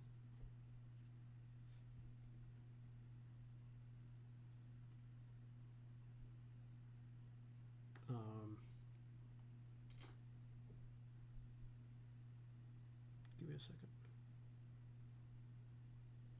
I'm trying to work this out here.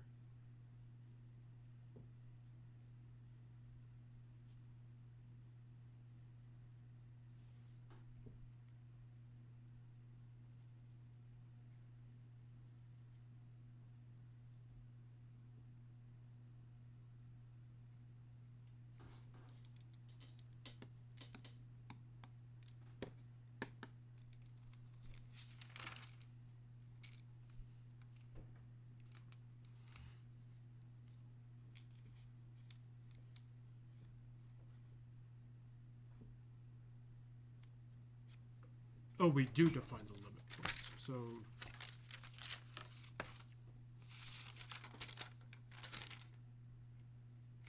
I'm basically done with like making notes. This is just like fun stuff now.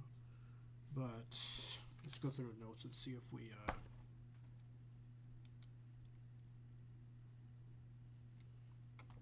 need some like point set topology type stuff here. I mean, by point set topology, this whole thing is point set topology, but I mean like isolated limit points, stuff like that. Like the idea of neighborhoods and stuff like that.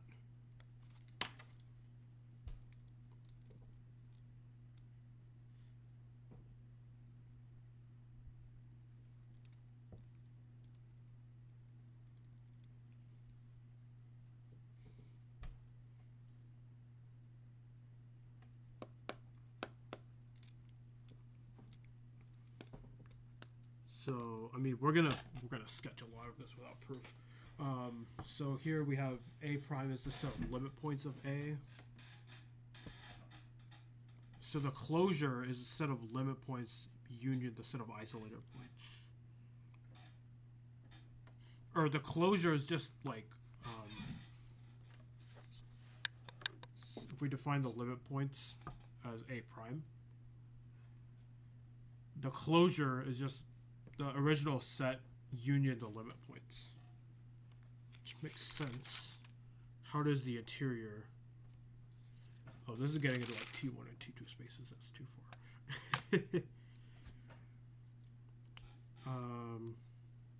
What about the interior, though?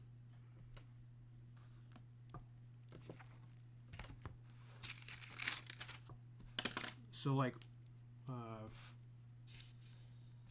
if we go here, this is like closure of interior of A. Like, what is the interior like? A minus the limit points? That might be among these. Give me a second.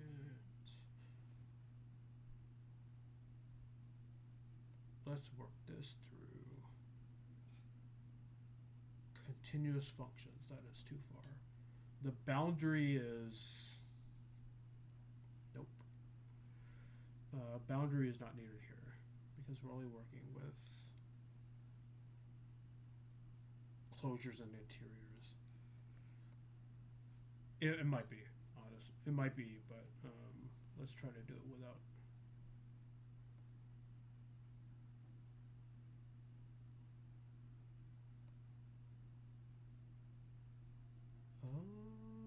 Let's see here.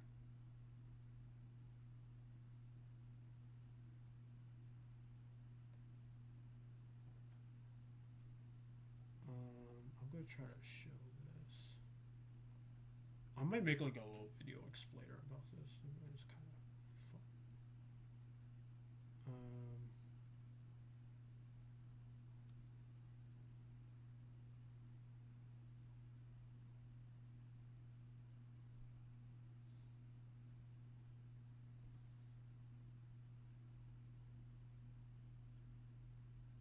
Oh my god, just exited out as a PDF.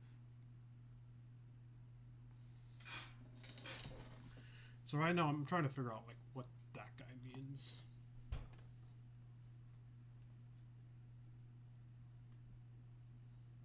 Like, what are the limit points of the interior? Oh, wait, give me a second.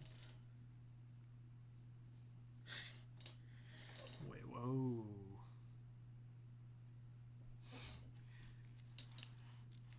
Closure of interior of A means interior of A union limit points of interior of A.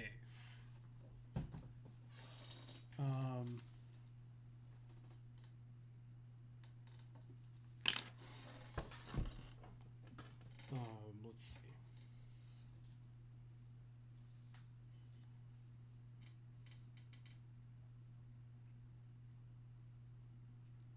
The idea being that what is the guy on the right hand side of the union there?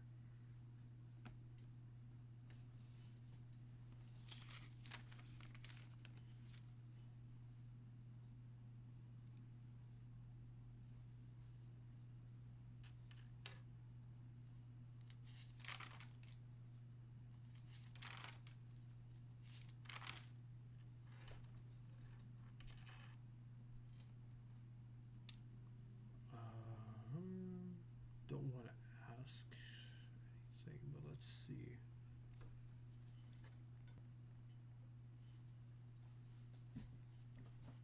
Like, I know there's like interior points. Let's see if that comes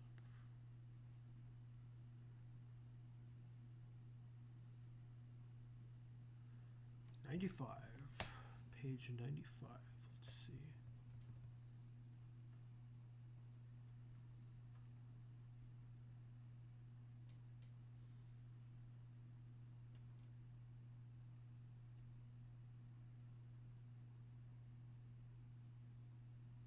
This is page 95.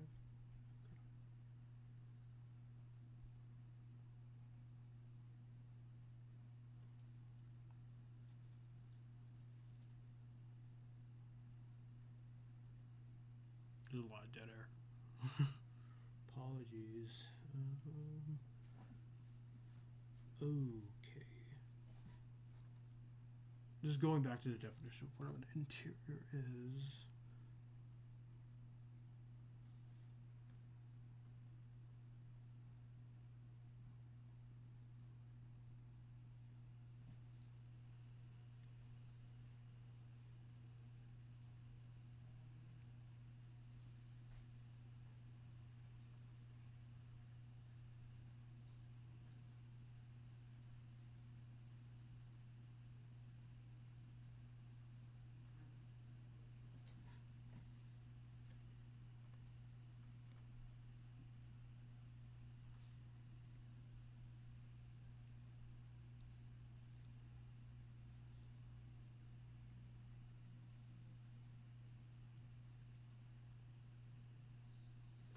So I guess this is what happens when you apply F once.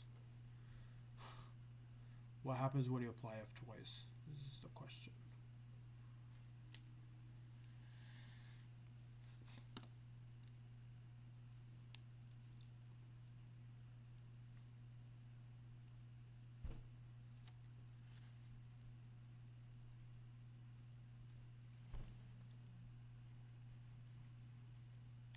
Is the interior of a union the union of the interiors? This is.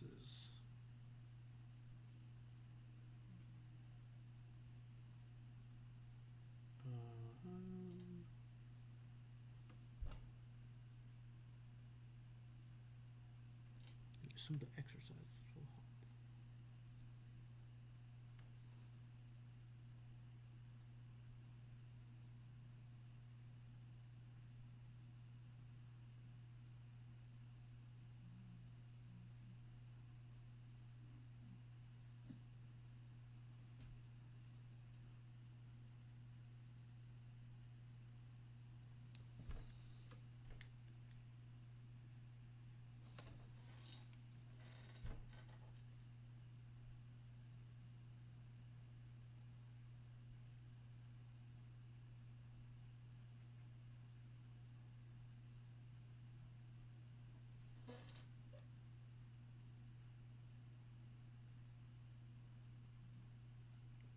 By the way, this problem is on 102 of Moncrief's, and it's starred for some reason.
Trying to read some stuff on this.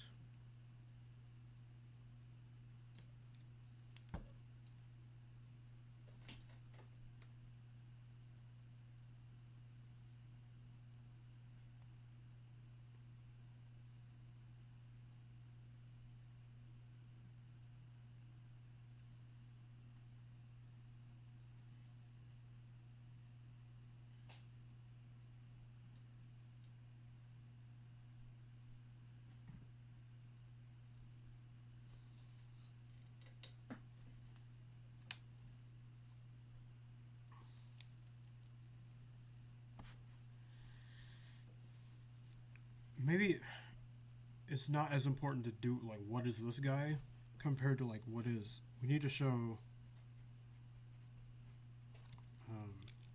equals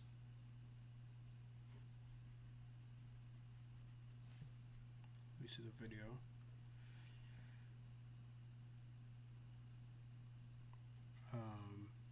You take the closure again and then let me stop writing it like that, but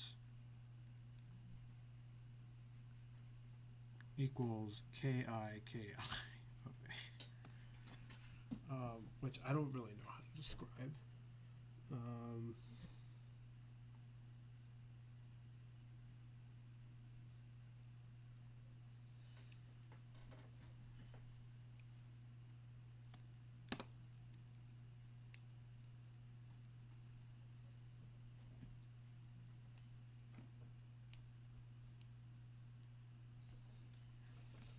Okay, I found something, but let me just try to walk through what.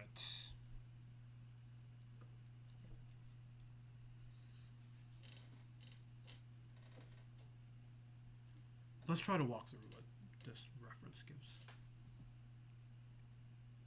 and I'll call it. Let's switch. Note that the operator satisfies a the up. Every operator in the operator, something like that.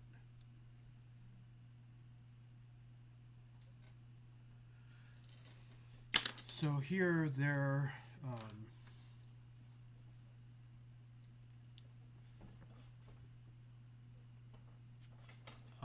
Let's see. B is isotonic. I don't know what that word means. Isotonic. Mathematics.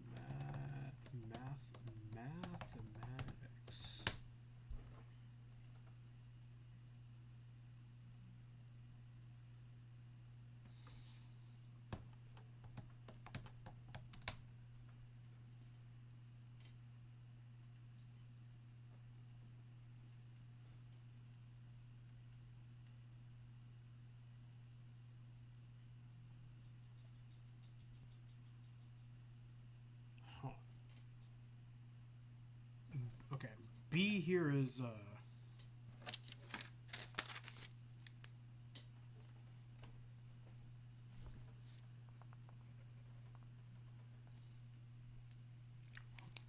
that pen is not working. Let's try this pen. And let's switch back to the notebook. In their thing, KC, A squared is id, so that's A and this B. So here B is isotonic, which means that the closure of A is a subset of closure of B.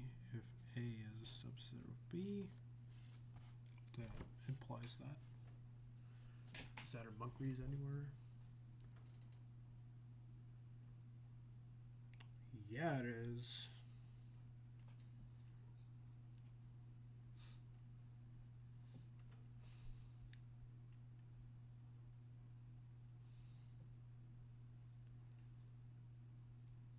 Oh my gosh.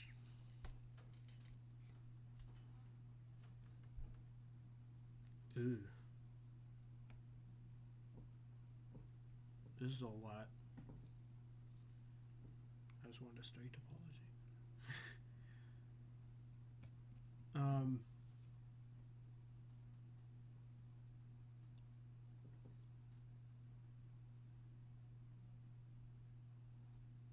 Oh, this is like a paper on like generalizations of this problem. That's kind of interesting.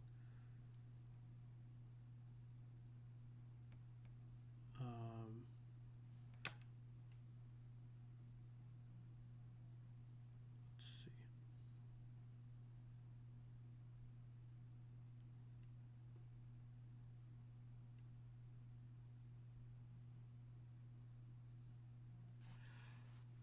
Anyway, this is a nice problem. I might link this. But I think I might call it there. We did some topology. The goal was accomplished.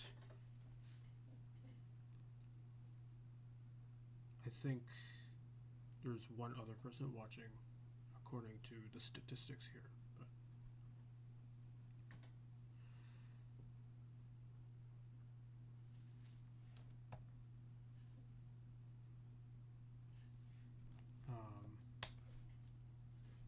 yeah, I might do streams like this in the future.